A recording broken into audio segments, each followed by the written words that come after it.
নমস্কাৰ আজিৰ এই ভিডিঅ'টো জানো হওক কুম্ভ ৰাশিৰ ব্যক্তিসকলৰ বাবে মে মাহটো কেনেকুৱা যাব তালব্যশ মূৰ্ধনশ দন্তশ আৰু কিছুমানৰ গ আখৰৰ দৰে কুম্ভ ৰাশিও হয় এই ভিডিঅ'টো চাই যদি ভাল লাগে তেতিয়াহ'লে এইকেইটা আখৰেৰে নামাৰম্ভ হোৱা ব্যক্তিসকলৰ সৈতে ভিডিঅ'টো শ্বেয়াৰ কৰিবলৈ নাপাহৰিব আজিৰ এই ভিডিঅ'টোত আমি এইবিলাক পইণ্ট ভালদৰে আলোচনা কৰিম সো এই ভিডিঅ'টো শেষলৈকে চাই থাকিব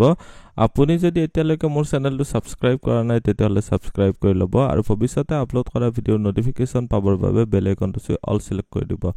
প্ৰথমতে জানো হওক আপোনালোকৰ স্বাস্থ্যৰ ক্ষেত্ৰত ইয়াতে প্ৰথমতে দেখুৱাই দিছো যে আপোনালোকৰ ঘৰুৱা যিটো পৰিবেশ সেইটো অলপ ডিস্টাৰ্ব থাকিব ৰাশিৰ অধিপতি দ্বিতীয় ঘৰত আছে এইটো এটা ভাল স্থিতি সেভিংছৰ কাৰণে বা আপোনালোকৰ ঘৰুৱা সাপোৰ্টৰ কাৰণে কিন্তু ঘৰুৱা পৰিবেশটো অলপ ডিস্টাৰ্ব থাকিব কাৰণ আপোনালোকৰ শনি আৰু ৰাহু বহুত ক্লোজ কনজাংশন হৈ আছে ইয়াতে আপোনালোকৰ বুধ গ্ৰহটোৰ স্থিতি 7 তাৰিখলৈকে আছে সো এইখিনি সময়ত আপোনালোকে নিজৰ বুদ্ধি বা বাণীৰ ওপৰতো কন্ট্ৰোল ৰাখিব পাৰিব লাগিব স্বাস্থ্যজনিত ক্ষেত্ৰত ৰোগৰ স্থানত মংগল গ্ৰহটো নিচস্থ ৰাখিত থকাৰ কাৰণে আপোনালোকে কিছুমান বেমাৰৰ ক্ষেত্ৰত সাৱধান হ'ব লাগিব কোনবিলাক বেমাৰ মই আপোনালোকক কৈ দিছো আপোনালোকৰ যদি ৰক্ত সম্বন্ধীয় যদি কিবা প্ৰবলেম আছে আপোনালোকৰ যদি সাপোজ খুব পানীৰ পিয়াহ লগা পেছাবত কষ্ট পোৱা চকুৰ অসুখ ৰক্তচাপজনিত প্ৰবলেম বা আপোনালোকৰ ৰিসেন্টলি সাৰ্জাৰি বা কিবা তেনেকুৱা অপাৰেচন হৈ গৈছিলে বা আপোনালোকৰ হাড়ৰ মজ্জা বা খজুৱতি ৰিলেটেড কিবা যদি প্ৰবলেম হৈ আছে তেতিয়াহ'লে এইখিনি সময়ছোৱাত অলপ বেছি সাৱধান হ'ব লাগিব আপোনালোকৰ ৰাশিৰ অধিপতি দ্বিতীয় ঘৰত থকাৰ কাৰণে আৰু ৰাশিৰ অধিপতি ৰাহুৰ সৈতে যুতি হোৱাৰ কাৰণে আপোনালোকৰ এলাৰ্জিজনিত কমপ্লেইন আহিব পাৰে সাৱধান হ'ব লাগিব এতিয়া দেখুৱাই দিছো আপোনালোকৰ উপাৰ্জন ধন সঞ্চয় চৰকাৰী চাকৰি ব্যৱসায় ধন বা সেভিংছৰ যেটো ঘৰ হয় আপোনালোকৰ ইয়াতে শনি ৰাহুৰ স্থিতি বহুতেই ভাল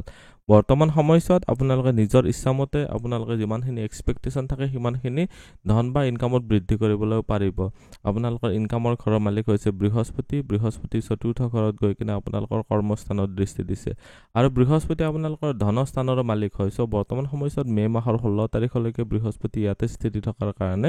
মাহটোৰ প্ৰথম 15টা দিন আপোনালোকৰ কাৰণে বিশেষ ভাল বৃহস্পতি গ্ৰহটো ইয়াৰ পৰা আপোনালোকৰ ইয়াতে আহিব মে মাহৰ 16 তাৰিখৰ পিছত সেইখিনি সময়ছোৱা ইনকামৰ কাৰণে ভাল হ'ল কিন্তু তাৰ আগৰ সময়ছোৱাত আপোনালোকৰ যদি প্ৰমোশন বা পদোন্নতিৰ ক্ষেত্ৰত যদি কিবা মাথা মাৰি আছে বা প্ৰপাৰ্টি কিনিম বুলি ভাবি আছে তেতিয়াহ'লে আপোনালোকৰ কাৰণে বিশেষ ভাল কৰ্মস্থানত বৃহস্পতিৰ দৃষ্টিৰ কাৰণে টিচিং লাইন বা বেংকিং সেক্টৰ বা জুডিশিয়াল বিভাগত আপোনালোকে বা ইকনমিক্স ৰিলেটেড ক্ষেত্ৰত যদি কিবা ভাল চাকৰি পাম বুলি ভাবি আছে তেতিয়াহ'লে আপোনালোকৰ কাৰণে খুবেই ভাল এতিয়া দেখুৱাই দিছো আপোনালোকৰ ব্যৱসায়ৰ ঘৰৰ মালিক ৰবি গ্ৰহটো যায় কিনে আপোনালোকৰ 15 তাৰিখলৈকে ইয়াতে আছে তুংগী হৈ আছে বহুত ভাল তাৰ পিছত ৰবি আহিব ইয়াতে ৰবি যেতিয়া ইয়াতে আহিব আকৌ কৰ্মস্থানত দৃষ্টি দিব এইখিনি সময়ত আপোনালোকে যদি ৰবি ৰিলেটেড ব্যৱসায় কৰি আছে তেতিয়াহ'লে নিশ্চয় বেনিফিটেড হ'ব পাৰিব ৰবি ৰিলেটেড ব্যৱসায় কোনবিলাক আপোনালোকৰ যে ঔষধ ৰিলেটেড ব্যৱসায় চৰকাৰী চাকৰি বা তেনেকুৱা চাকৰিৰ ক্ষেত্ৰত কিবা সাৰ্ভিস প্ৰভাইড কৰি আছে থাৰ্ড পাৰ্টি হিচাপত সেনা বাহিনী ৰিলেটেড কিবা ব্যৱসায় কৰি আছে অস্ত্ৰ ৰিলেটেড উন্নৰ কাপোৰৰ ব্যৱসায় বৈদ্যুতিক বিভাগৰ বা বৈদ্যুতিক ইনস্ট্ৰুমেন্টৰ বা বৈদ্যুতিক খাস সৰঞ্জামৰ ব্যৱসায় জুইৰ ৰিলেটেড বা আপোনালোকৰ যদি সাপোজ মানে কিবা ফায়াৰ মানে ইন্ডাষ্ট্ৰি বা ফায়াৰ ফাৰ্নেস টাইপৰ কিবা ইউজ কৰি যদি আপোনালোকে ব্যৱসায় কৰি আছে তেতিয়াহ'লে আপোনালোকৰ কাৰণে ভাল ইউটিউবাৰ হিচাপে যদি আপুনি ব্যৱসায় কৰি আছে বা আপোনালোকে ইনকাম কৰি আছে সেইটোও ভাল প্ৰশাসনিক ভৱনৰ বা ৰাজনৈতিক ক্ষেত্ৰৰ ৰিলেটেড কিবা যদি সাৰ্ভিস প্ৰভাইড কৰি আছে বা আপোনালোকে যদি ব্যৱসায় কৰি আছে তেতিয়াহ'লে আপোনালোকৰ কাৰণে ভাল দেখা গৈছে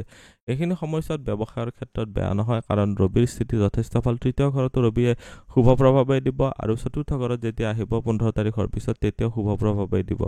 এতিয়া দেখুৱাই দিছো আপোনালোকৰ ভাগ্য পিতা ধৰ্ম বা গুৰুজনৰ ক্ষেত্ৰত কেনেকুৱা হ'ব ভাগ্যস্থানৰ মালিক হৈছে আপোনালোকৰ কাৰণে শুক্ৰ গ্ৰহটো এটা যোগকাৰক গ্ৰহ হয় কিন্তু এইটো অলপ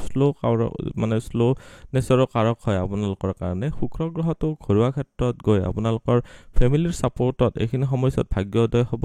আপোনালোকৰ পিতা বা গুৰুজনৰ সহায়ত আপোনালোকৰ ধন সম্পত্তিৰ বৃদ্ধি হ'ব এইখিনি সময়ত ধাৰ্মিক কৰ্মীৰ ক্ষেত্ৰত বহুত ভাল বুলি ক'ব নোৱাৰি কাৰণ ইয়াতে প্ৰথম 15টা দিন অলপ বেয়া তাৰে পিছৰ সময়ছোৱা নিশ্চয় ভাল হ'ব বৃহস্পতিৰ দৃষ্টি আহিব মে মাহৰ 16 তাৰিখৰ পিছত আৰু গোটেইটো মাহে মংগলৰ দৃষ্টি আপোনালোকৰ যেহেতু ভাগ্যস্থানত আছে ভাগ্যত অলপ ফ্লাকচুৱেট কৰিব দুদিন ভাল দুদিন বেয়া তেনেকুৱাকৈ চলি থাকিব পিতা বা গুৰুজনৰ ফালৰ পৰা সাপোৰ্ট লাভ কৰিব লাগিলে অলপ আপোনালোকে টাইম মেইনটেইন কৰিব লাগিব তেতিয়া আপোনালোকে নিশ্চয় ভাল বেনিফিটেড হ'ব পাৰিব প্ৰেম প্ৰসংগ বা বৈবাহিক জীৱনৰ ক্ষেত্ৰত চালে লাভ ৰিলেশ্যনশ্বিপৰ ঘৰত চন্দ্ৰগ্ৰহটো প্ৰথম 2টা দিনৰ কাৰণে আছে। তাৰপিছত ইয়াৰে ৰাশিৰ অধিপতি বুধ গ্ৰহটো ইয়াতে 7 তাৰিখলৈকে দ্বিতীয় ঘৰত, 7 তাৰিখৰ পৰা 23 তাৰিখলৈকে বুধ গ্ৰহটো থাকিব আপোনালোকৰ তৃতীয় ঘৰত, আৰু আপোনালোকৰ বুধ গ্ৰহটো চতুৰ্থ ঘৰত আহিব 27 তাৰিখৰ পিছত। মুঠতে চাবলৈ গ'লে আপোনালোকৰ বুধৰ স্থিতি বেয়া নহয়। বৰ্তমান সময়ছোৱাত বুধ নিচস্থ আছে 7 তাৰিখলৈকে।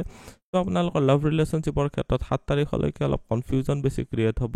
মংগল গ্ৰহটো লাভ ৰিলেশ্যনশ্বিপৰ কাৰক হৈও শত্ৰু স্থানস্থ যিহেতু হৈ আছে, আপোনালোকৰ শত্ৰুৰ ফালৰ পৰা ডিষ্টাৰবেঞ্চ পাব পাৰে। যিসকল বিবাহিত আছে তেওঁলোকৰ কাৰণে বেয়া নহয়। ৰবিৰ স্থিতি যথেষ্ট ভাল। ইয়াতে আপোনালোকৰ প্ৰেমৰ স্থানত বৃহস্পতি যেতিয়া 15 তাৰিখৰ পিছত মে' মাহৰ 16 তাৰিখে যেতিয়া বৃহস্পতি লাভ ৰিলেশ্যনশ্বিপৰ ঘৰত সোমাব, সেইখিনি সময়ছোৱা আপোনালোকৰ কাৰণে নিশ্চয় লাভদায়ক হ'ব। ইয়াতে আপোনালোকৰ বৈবাহিক জীৱনৰ ক্ষেত্ৰত কৈছোঁ, কোনো ধৰণৰ পাপগ্ৰহৰ এছ'চিয়েশ্যন ডাইৰেক্টলি হোৱা নাই, কিন্তু 2টা পাপগ্ৰহৰ মধ্যত্বত আছে